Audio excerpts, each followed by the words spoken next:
तो previous session तक हमने डिफरेंट टॉपिक को डिस्कस किया iOS डेवलपमेंट में, जहाँ पर हमने आईफोन पे इस्तेमाल होने वाले डिफरेंट कंट्रोल्स को देख चुके हैं। हमने बटन्स देखा, लेबलिंग देखी और इसी तरह से मल्टीपल और भी कंट्रोलर्स हमने देखे। आज इस सेशन के अंदर हम प्रोग्रेस बार देखेंगे कि जिस तरह से एंड्रॉयड एप्लीकेशन के अंदर प्रोग्रेस बार को हैंडल किया जाता है, इसी तरह हम iOS बाय यूजिंग एक्सकोड किस तरह से करेंगे। तो प्रीवियसली तमाम वीडियो मेरे यूट्यूब चैनल पे मौजूद है, आप डायरेक्टली यहाँ से वॉच कर सकते हैं। तो मैं अपने लोकल मशीन पे VMware वर्क स्टेशन जो हमारा वर्चुअल मशीन है वो इंस्टॉल है ऑलरेडी। मैंने उसे ओपन किया। ओपन करने के बाद हमने एक न्यू प्रोजेक्ट क्रिएट करना है, तो एक्सकोड पर डबल क्लिक करने के बाद एज़ यूजुअल जिस तरह से हम प्रीवियसली करते हुए आ रहे हैं, तो मैंने डेमो अंडरस्कोर प्रोग्रेस बार के नाम से एक प्रोजेक्ट बनाया। नेक्स्ट करूँगा और डिज़ायर्ड जो आपकी डेस्टिनेशन है जहाँ पर आप सेव करना चाहते हैं, तो वर्चुअल मशीन पे मैं डेस्कटॉप पे ही सेव करना चाहता हूँ। मैंने वो लोकेशन ली और उसके बाद मैंने ओके प्रेस कर दिया। तो मैं अपने वर्चुअल मशीन को भी फुल स्क्रीन कर देता हूँ और साथ ही साथ एक्सकोड को भी, ताकि बेहतर तरीके से तमाम चीज़ें विजुलाइज हों। मेन स्टोरी बोर्ड पर हम जाएंगे और उसके बाद इसको भी मैक्सिमाइज़ कर लेते हैं हम। तो ये चीज़ आ गई हमारे सामने। अल्ट प्रेस करके मैं स्क्रॉल अप स्क्रॉल डाउन कर सकता हूँ। उसके बाद मैंने डबल सर्कल पे क्लिक किया, जिसके साथ हम फ्रंट हैंड और बैक हैंड दोनों चीज़ें देख सकते हैं। और साथ ही साथ हमने इस राइट कॉर्नर पे क्लिक करके ये टैब ऑप्शन इनेबल कर लिया अपने पास, ताकि मैं यहाँ से कंट्रोलर्स भी ले सकूँ और उसकी जो प्रॉपर्टीज़ में चेंजिंग करनी है रिक्वायर्ड है अगर, तो हम यहाँ से कर सकें। तो सबसे पहले इस बॉटम एरिया पर नीचे जो सर्च का ऑप्शन मौजूद है, यहाँ पर जाने के बाद मैं बटन लिखता हूँ और एक पुश बटन ले आता हूँ यहाँ पर। और इसी तरह आप यहाँ पर जाके लिखोगे प्रोग्रेस, PROGRESS, तो प्रोग्रेस व्यू आ गया। Depict the progress of a task over time, यानी ये चीज़ जो रन होगी वो एक स्पेसिफिक टाइम के बेस पर होगी। तो मैंने इसे भी यहाँ पर ड्रैग कर लिया। और हम जानते हैं कि प्रोग्रेस बार का इस्तेमाल ही किसी सिस्टमेटिक टाइम पीरियड को शो करने के लिए होता है, ताकि जब तक वो टाइम इन प्रोसेस है तो हम टास्क बार को प्रोग्रेस बार को भी रनिंग स्टेज पे दिखाना चाहते हैं। तो मैंने इसे क्लिक करके ड्रैग कर लिया। ठीक है, तो ये डिफ़ॉल्ट प्रोग्रेस बार है और ये हमारा डिफ़ॉल्ट बटन है। तो मैंने इस बटन को इनलार्ज कर लिया और यहाँ पर सेट कर लिया। इसके बाद सबसे पहले बैक हैंड कोड की तरफ आने के बाद मैं वेरिएबल क्रिएट करूँगा। तो सबसे पहले मैंने बटन को ड्रॉप किया लेफ़्ट क्लिक करते हुए यहाँ पर, और उसके बाद इसका वेरिएबल बना दिया BTN के नाम से। ठीक है, कनेक्ट कर दिया। इसके बाद हमारे पास यहाँ पर आप देख रहे हो ये प्रोग्रेस बार है ना, तो इसको भी आप कोई मीनिंगफुल नाम देना चाहो दे सकते हो। तो मैं इसे क्लिक करूँगा यहाँ पर। अच्छा, इसको थोड़ा सा क्लिक करना या ड्रैग करना थोड़ा सा मुश्किल है, तो क्योंकि इसकी थिकनेस कम होती है डिफ़ॉल्ट। तो आप देख रहे हो कि जब हमारा हैंड बना आ रहा है तब मैंने यहाँ से ड्रैग करने की कोशिश की है, क्योंकि अगर आप आउटसाइड से करोगे ना तो वो व्यू का वेरिएबल बनने लग जाएगा। UI प्रोग्रेस बार यहाँ पर लिखा आना ज़रूरी है। तो अभी यहाँ लिखा आ रहा है UI प्रोग्रेस व्यू, इसका मतलब है कि जो वेरिएबल मैं क्रिएट करने वाला हूँ या चाह रहा हूँ उसी चीज़ का हो रहा है यहाँ पर। तो मैंने इसका नाम रख दिया प्रोग्रेस व्यू एंड कनेक्ट पे क्लिक कर दिया मैंने। तो दोनों वेरिएबल्स बन चुके हैं। कुछ स्पेस एक्स्ट्रा है, उनको हम हटा देते हैं यहाँ से। और इसके अलावा ओवरऑल लॉजिक के अंदर जो वेरिएबल्स इस्तेमाल होंगे मैं उन्हें इनिशियलाइज कर लेता हूँ। तो वेरिएबल इज़ रेड का मैं इस्तेमाल करूँगा यहाँ पर, और ये बूलियन वेरिएबल होगा, तो मैंने इसमें डिफ़ॉल्ट फॉल्स स्टोर करवा दिया। वेरिएबल प्रोग्रेस बार टाइमर एक वेरिएबल लिया मैंने और इसको टाइमर के रिस्पेक्ट से मैंने सेट कर दिया। ठीक है, और थर्ड वेरिएबल हमारे पास इज़ रनिंग स्टेज है, तो मैंने यहाँ पर इज़ रनिंग वेरिएबल नाम रख रहा हूँ। आप कोई भी मीनिंगफुल नाम रख सकते हो। एक्चुअली इन वेरिएबल का इस्तेमाल मैं प्रोग्रेस बार के मेथड में करूँगा, ताकि मैं डिसीजन ले सकूँ कि प्रोग्रेस बार रनिंग स्टेज पे है या नहीं है, वो रेड कलर में है या नहीं है, कलर्स चेंज हो रहे हैं, प्रोग्रेस बार टाइमर स्टेबल हुआ हुआ है या नहीं हुआ हुआ है, वो फंक्शंस यहाँ पर में इस्तेमाल होंगे। तो वेरिएबल्स यहाँ पर बनाया जा रहा है। तो इसी तरह मैंने इसको डिफ़ॉल्ट फॉल्स यहाँ पर डिटेक्ट कर दिया। इसके बाद हम नीचे आते हैं और नीचे आने के बाद मैं अपने बटन का क्लिक इवेंट बनाऊंगा, क्योंकि इस क्लिक करने के ज़रिए से ही मैं प्रोग्रेस बार को रन करूंगा। तो मैंने बटन को दोबारा ड्रॉप किया है यहाँ पर, और अब मैं यहाँ से लूँगा एक्शन, और मैंने इस बटन का नाम रख दिया action progress bar. That's it. यहाँ से आप लोगों को UI बटन ऑप्शन और उसके बाद ओके पर क्लिक किया मैंने। ये बॉडी है हमारी। ठीक है, थोड़ा सा विजुलाइज़ करूँगा मैं इसको इस तरफ, और इस बॉडी के अंदर मैं कुछ कोड डायरेक्टली यूज़ कर रहा हूँ। ठीक है, दिस वन। अब ये क्या है इसे हम समझते हैं। तो मैं थोड़ा सा जूम करना चाहूँगा इसे। तो जो एरिया है हमारा, इसको मैंने यहाँ पर इस तरह से किया और हम यहाँ पर समझते हैं। देखो सबसे पहले जो एरर्स हैं हमें उसको रिजॉल्व कर लेंगे। अभी हमने रनिंग स्टेज पर कॉल किया इस रनिंग को और कहा कि प्रोग्रेस बार जो टाइमर है हमारा उसको इनवैलिडेट किया जाए। उसके बाद मैंने टाइटल सेट किया अपने बटन पर, क्योंकि बटन पर जो टेक्स्ट है वो इस वक्त सिर्फ बटन लिखा हुआ है, तो मैंने इसको बटन सेलेक्ट किया। उसके बाद जब ये स्टार्टिंग स्टेज पर नहीं होगा, इनवैलिडेट हुआ होगा, तो उस पर लिखा आएगा स्टार्ट, और जब वो वैलिडेट रनिंग स्टेज पर होगा तो वहाँ पे लिखा आएगा स्टॉप। उसी बटन के टेक्स्ट पर उसकी बात हो रही है और मैं बटन एक्शन पे ही इस वक्त मौजूद हूँ। फिर उसके बाद यहाँ पर मैंने प्रोग्रेस बार की स्टार्टिंग स्टेज बताई कि अगर वो स्टॉप हुआ है तो उसका मतलब है जब मैं क्लिक करूँगा तो वो दोबारा से स्टार्ट होगा। तो उसका इंटरवल मैंने बता दिया, प्रोग्रेस वैल्यू 0.0 यानी स्टार्टिंग 0 से होगी। फिर उसके बाद यहाँ पर टाइमर सेट करना होता है कि हमारा इंटरवल क्या होगा। इंटरवल से मुराद ये है कि प्रोग्रेस बार जब रनिंग स्टेज पर आता है तो उसका एक एक एरिया कट हुआ होता है। कट होने से मुराद ये है कि अगर प्रोग्रेस बार की लेंथ फॉर एग्जांपल 1 इंच पे है तो वो 5 टाइम या 3 टाइम डिवाइड हुआ होगा, यानी एक चंक पहले होगा, फिर दूसरा होगा, तीसरा होगा, उस तरह से हम फर्दर डिवाइड करते हैं उसको इंटरवल देते हुए। तो हमने 1 यहाँ पर सेट किया हुआ है। उसके बाद इस पे सिलेक्टर इस्तेमाल हो रहा है अपडेट प्रोग्रेस बार के नाम से। ये हम अभी एक मेथड बनाएंगे अपडेट प्रोग्रेस व्यू के ज़रिए से और उसमें वहाँ पर अपनी लॉजिक डिफाइन करेंगे। उसके बाद फिर कलर्स दिए हुए हमने कि अगर इज़ रेड ट्रू है, इज़ रेड वेरिएबल ऊपर हमने बनाया हुआ है, अगर वो ट्रू है तो प्रोग्रेस बार के अंदर जो कलर इस्तेमाल हो रहा है उसका स्टाइल हमने यहाँ पर डिफाइन कर दिया, और अगर वो फॉल्स है तो उसका कलर और टिंट कलर हमने रेड कर दिया। यानी स्टार्टिंग पे जब वो चल रहा होगा तो प्रोग्रेस बार का कलर क्या होना चाहिए वो बताया, जब वो ऑफ स्टेज पर हो तो प्रोग्रेस बार का कलर क्या होना चाहिए वो बताया, और उसके बाद जो बूलियन वेरिएबल इज़ रेड और इज़ रनिंग है उसको मैंने यहाँ पर दोबारा से क्या कर दिया है, फॉल्स कर दिया, या दोबारा उसी वेरिएबल पे स्टार्टिंग पे लेकर आ जाऊँगा इसे। तो अब हम समझते हैं इसे, ठीक है। तो एक एक्स्ट्रा बॉडी थी, हमने उसको हटाया। अब यहाँ पर जो एरर है वो इस प्रोग्रेस अपडेट का है, क्योंकि इस नाम से हमें एक मेथड बनाने की ज़रूरत है।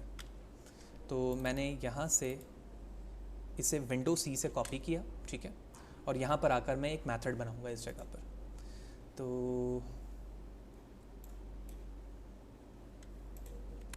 तो जो एक्स्ट्रा बॉडी थी कर्ली ब्रैकेट वो मैंने यहाँ से हटा दिया ताकि एरर रिजॉल्व हो जाए। और अब हम फंक्शन बनाते हैं। तो मैंने लिखा func, ठीक है, जो फंक्शन बनाने का तरीका है, और इसको हमने वो नाम रख दिया जो हमने ऑलरेडी ऊपर लिख रखा है।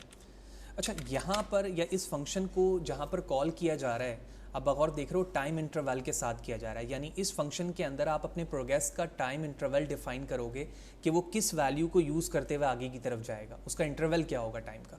तो मैंने यहाँ पर आके कहा कि जो हमारा प्रोग्रेस वेरिएबल है जिसको मैंने प्रोग्रेस व्यू नाम रखा है, उसमें मैंने प्रोग्रेस की वैल्यू सेट की कि हर आइट्रेशन पे इसमें जो इंक्रीमेंट होगा वो 0.1 या 0.2 का होगा, यानी एक्चुअल 1 वैल्यू है तो 2.2, 0.4, 0.6, 0.8 और उसके बाद 1 हमारा प्रोग्रेस बार पूरा कंप्लीट हो जाएगा। फिर उसके बाद मैंने प्रोग्रेस व्यू वेरिएबल को दोबारा कॉल किया और इसमें सेट प्रोग्रेस करूँगा, ठीक है। तो सेट प्रोग्रेस की कुछ वैल्यू है, जैसे आप देख रहे हो कि यहाँ पर फ्लोट लिखा आ रहा है, एनिमेटेड है, वो ट्रू होगा। तो हमने पहले पैरामीटर को कहा प्रोग्रेस डॉट प्रोग्रेस, और ये बुलियन वैल्यू जो एनिमेट होती हुई दिखती है, यानी जब प्रोग्रेस चल रहा होगा तो पहले एक एरिया कवर्ड करेगा विच मीन 0.2, फिर वो एनिमेट होता हुआ हमें 0.4 पे जाते हुए दिखेगा और 6 पे जाता हुआ दिखेगा। तो मैंने इस पैरामीटर को यहाँ पे कर दिया ट्रू। उसके बाद हम कंडीशन यहाँ अप्लाई करते हैं, और ये कंडीशन क्या करेगी, इनवैलिडेट टाइमर को हैंडल करेगी कि कब तक हमें ये चीज़ मूव करवानी है। इस रनिंग स्टेज जो ट्रू है उसे कब मैं फॉल्स कराऊंगा, यानी जब वैल्यू प्रोग्रेस बार की 0.2, 0.4 से लेते होते हुए 1 तक पहुँचेगी तो हमें एनिमेट को क्या करना होगा, फॉल्स करना होगा। तो मैंने कहा if progress view dot progress की वैल्यू बराबर होती है 1.0 के, ठीक है, एनिमेट होते हुए, तो आप ये करो कि प्रोग्रेस बार के जो टाइमर है, तो मैंने कहा progress bar timer dot in validate, जो हमने स्टार्टिंग पे यूज़ किया था, ठीक है, जो बटन को हम स्टार्ट के स्टॉप के टेक्स्ट पे कन्वर्ट कर रहे हैं वो करवाया हमने। और इस रनिंग जो वेरिएबल था उसको हमने सेट करा दिया फॉल्स पे, और बटन पे टाइटल सेट करेंगे आप। तो मैंने कहा बटन सेट टाइटल स्टार्ट, तो यहाँ पर मैं लिख देता हूँ इन्वर्टेड कॉमा स्टार्ट। ज़ाहिर सी बात है सारी चीज़ें एंड हो जाएंगी, एनिमेशन ख़त्म हो जाएगी, तो उस बटन पे स्टार्ट लिखा आना चाहिए ताकि जब दोबारा क्लिक करूं तो वो सारी चीज़ें रिपीट हो जाए। और 4 स्टेट पर मैंने कंट्रोल को नॉर्मल कर दिया, ठीक है, that's not dot normal, that's it. Body close. तो सारी चीज़ें हम रेडी हो चुकी हैं। अब हमें प्रोग्रेस बार की डिफ़ॉल्ट वैल्यू भी सेट करनी होगी, यानी जब आपका सिमुलेटर एक्टिव स्टेज पर आएगा तो प्रोग्रेस बार की वैल्यू 0 पे सेट होनी चाहिए। जब वो 0 पे सेट होगी तभी तो हम बटन क्लिक करके उसको एनिमेट करवाएंगे। लिहाजा मैं लोड इवेंट पर आता हूँ, हियर इट इज़, और लोड इवेंट पर आने के बाद कहता हूँ प्रोग्रेस व्यू डॉट प्रोग्रेस, यानी प्रोग्रेस बार की जो इनिशियल वैल्यू है वो मैंने सेट कर दिया O.O, विच मीन 0। तो स्टार्टिंग स्टेज पर वो बिल्कुल 0 होगी। बटन क्लिक करूँगा, अपडेट प्रोग्रेस व्यू जो मेथड हमने आउटसाइड पे बनाया है वो बटन के एक्शन मेथड के अंदर कॉल होगा। उसका इंटरवल बताया जाएगा कि 1 इंटरवल तक चलना है। हर इंटरवल पर आइट्रेशन 0.2 के रिस्पेक्ट से रनिंग चलेगी। बटन्स पर टेक्स्ट और साथ ही साथ प्रोग्रेस बार का कलर चेंज होगा और ये 1 तक चलने के बाद एनिमेशन फॉल्स हो जाएगी और दोबारा बटन पे स्टार्ट लिखा हुआ आ जाएगा। तो प्रोग्रेस बार की कोडिंग के रिस्पेक्ट से हमने अपना बैलेंस रेडी कर रखा है। मैं प्रोग्राम को रन करूँगा एंड लेट्स सी। ओके, तो सिमुलेटर हमारे सामने है। मैंने बटन पे क्लिक किया और आप देख रहे हो कि एनिमेट होता हुआ प्रोग्रेस बार हमें दिख रहा है और इसकी वैल्यू 0.2 से चलते हुए आगे की तरफ जा रही है और टेक्स्ट जिस पे डिफ़ॉल्ट बटन लिखा हुआ था, आप देखें कि यहाँ पर जब ख़त्म हो गया तो स्टार्ट दोबारा लिखा आ गया। अब मैं दोबारा स्टार्ट पे क्लिक करता हूँ, स्टॉप लिखा आ रहा है, यानी उस स्टेज पर मैं रोक सकता हूँ जिस स्टेज पे वो जा रहा है। और दोनों चीज़ें हमने अपने बटन क्लिक इवेंट के कंडीशन में बताई हुई थी कि स्टार्ट होगा तो टिंट कलर और बैकग्राउंड कलर क्या होगा और जब स्टॉप होगा तो टिंट कलर और बैकग्राउंड कलर क्या होगा। जैसे मैंने पॉज किया है उसे in term of the working तो उसका कलर चेंज हुआ। दोबारा मैंने स्टार्ट पे क्लिक किया, इनिशियल वैल्यू 0 हुई और उसके बाद वो चलना शुरू हो गया। तो इस तरह से हमने इस लेवल पर अभी तक ये चीज़ें देखी हैं कि हम प्रोग्रेस बार को इनिशियली एक्स कोड में किस तरह से हैंडल करते हैं। ठीक है, ओके, अब हम देखते हैं कि प्रोग्रेस बार को मैं अपनी विड्थ के रिस्पेक्ट से कैसे एडजस्ट कर सकता हूँ, क्योंकि आप देख रहे हो कि जब मैंने डिफ़ॉल्ट यहाँ पर ऐड किया तो उसकी विड्थ इतनी पावरफुल नहीं है कि यूज़र को इंस्पायर कर सके। तो लिहाजा इसके लिए हम अपने एक्स कोड पर वापस आएंगे और जो हमारा लोड इवेंट है विच मीन दिस वन, इस लोड इवेंट पे आपने देखा कि यहाँ पर मैंने सेट किया हुआ है कि आपकी जो वैल्यू है विच मीन इनिशियल वैल्यू वो यहाँ पर 0.0 है। तो मैं यहाँ पर कॉल करूँगा अपने प्रोग्रेस के ट्रांसफॉर्म को, यानी ट्रांसफॉर्म का मतलब ये है कि शेप को चेंज करना। ठीक है, तो यहाँ पर हमने डायरेक्टली एक कोड को यूज़ किया जो कि progress bar view dot transform है और ट्रांसफॉर्म से मैंने स्केल्ड वैल्यू यूज़ की। इन इंग्लिश टर्म हम स्केल्ड का जो टर्म है वो वहाँ यूज़ करते हैं जब किसी भी चीज़ को हम in term of the width या हाइट कम या ज़्यादा कर रहे होते हैं। ठीक है, स्केलेबिलिटी जिसको भी कहा जाता है। तो स्केल में मैंने बताया एक्स की वैल्यू 1, वाई की वैल्यू 8। तो अब इस वैल्यू को आप इंक्रीज या डिक्रीज कर कर इसकी विड्थ और हाइट यानी एक्स एक्सिस और वाई एक्सिस को डिस्टर्ब कर सकते हो। ठीक है, तो मैंने यहाँ पे वैल्यू चेंज किया, यानी जो डिफ़ॉल्ट वैल्यू थी उसको रिप्लेस करते हुए मैंने 1 और 8 किया है। इसके बेस पर मैं अपने प्रोग्राम को दोबारा रन करता हूँ और उसके बाद देखता हूँ कि अब हमारा प्रोग्रेस बार कैसे दिख रहा है हमें।